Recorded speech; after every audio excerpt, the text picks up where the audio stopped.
10%-এর কাছাকাছি চলে যেত। 10% হতো না, 8-9-এর কাছাকাছি। সেই জায়গায় 5% আপনারা ধন্যবাদ জানাচ্ছেন। গত বছর 2023 সালে সম্ভবত ডিএ দেওয়া হয়নি। না, আমরা ওটা চিন্তা করলে 2022-এর ডিসেম্বরে আমাদের কিন্তু 1 লাখে কিন্তু 12% ডিএ কিন্তু ঘোষণা করা হয়েছে।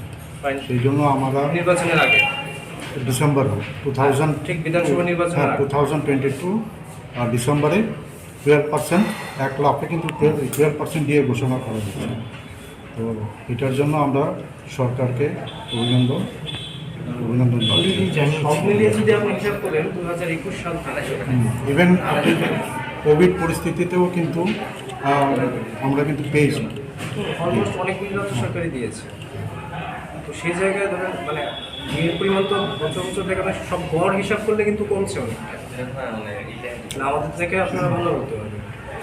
না দেখুন এখানে মানে doctor SM. Ali, Indian dental association Tripura রাজ্য শাখার মাননীয় প্রেসিডেন্ট হিসেবে ইন্ডিয়ান ডেন্টাল অ্যাসোসিয়েশন ত্রিপুরা রাজ্য শাখার পক্ষ থেকে সবাইকে স্বাগত জানাচ্ছি।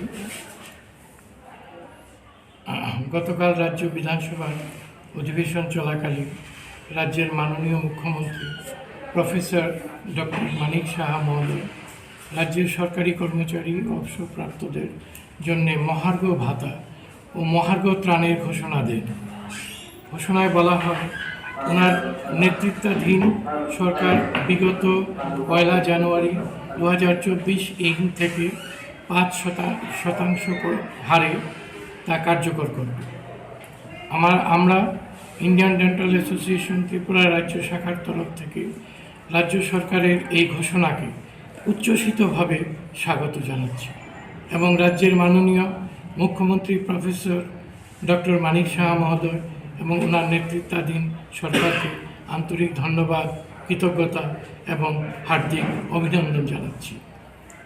কোভিড চলাকালীন সময় থেকে শুরু করে বর্তমান সময় পর্যন্ত আমাদের রাজ্য সরকারের নেওয়া মহার্ঘ ভাতা এবং মহার্ঘ ত্রাণ সংক্রান্ত বিভিন্ন সময়ের বিভিন্ন সিদ্ধান্ত প্রমাণ করে যে রাজ্যের সরকারি কর্মচারী এবং অবসরপ্রাপ্তদের জন্য বর্তমান সরকার আন্তরিকভাবে চিন্তিত। এখানে একটা উল্লেখযোগ্য যে বিগত 2022 সালের ডিসেম্বরে রাজ্য সরকার কর্মচারী এবং অবসরপ্রাপ্তদের জন্য 12% ডিএ এবং ডিআর প্রদান করেছিল। সেটা ছিল ইদানিংকালের সর্বোচ্চ রেকর্ড। এই ধরনের পদক্ষেপগুলি বর্তমান সরকারের প্রধান দিশা লক্ষ্যে কাজ করে থাকে। সবকা সাথ সবকা বিকাশ, সবকা প্রয়াস সবকা বিশ্বাস, এরই প্রতিফলন আজকের সিদ্ধান্ত বলে আমরা সবাই এই সিদ্ধান্তকে ইন্ডিয়ান ডেন্টাল অ্যাসোসিয়েশন ত্রিপুরা রাজ্য শাখার পক্ষ থেকে আমরা এই সিদ্ধান্তকে আন্তরিকভাবে স্বাগত জানাচ্ছি এবং আমাদের মুখ্যমন্ত্রীকে আমাদের অন্তঃস্থল থেকে ধন্যবাদ জানাচ্ছি। আপনার টোটাল কত পার্সেন্ট দিয়ে মানে বাকি আছিল আপনারা? আর কত পার্সেন্ট বা বয়টা রয়েছে কি রয়েছে? বয়টা কিছু রয়েছে আপনাদের?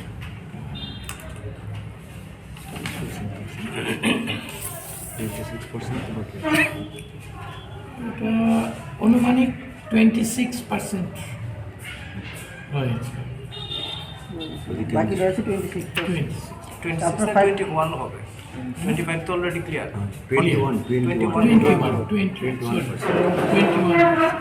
আচ্ছা, 100 বছরে